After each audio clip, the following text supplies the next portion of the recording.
मिट्टी में मिलाने का समय आ गया है।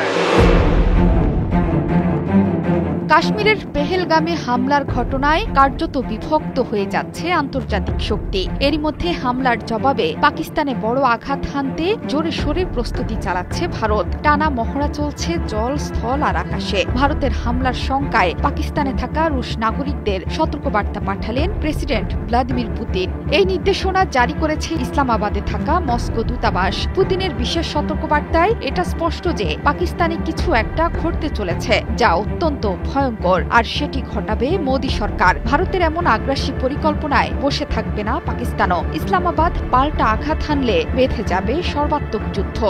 मिट्टी में मिलाने का समय आ गया है।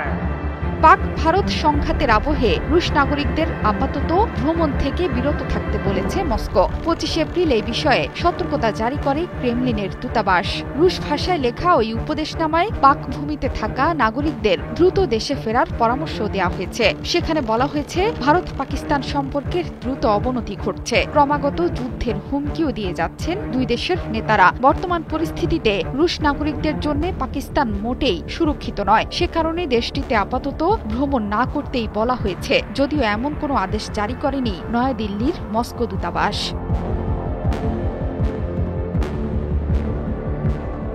22 এপ্রিল কাশ্মীরের পেহেলগামে হামলার খবর ছড়াতেই কার্যত কেঁপে ওঠে বিশ্ব। মোদিকে শোক বার্তা পাঠান রুশ প্রেসিডেন্ট ভ্লাদিমির পুতিন এবং মার্কিন প্রেসিডেন্ট ডোনাল্ড ট্রাম্প। যদিও এই বিষয়ে তেমন আগ্রহ দেখাননি ট্রাম্প।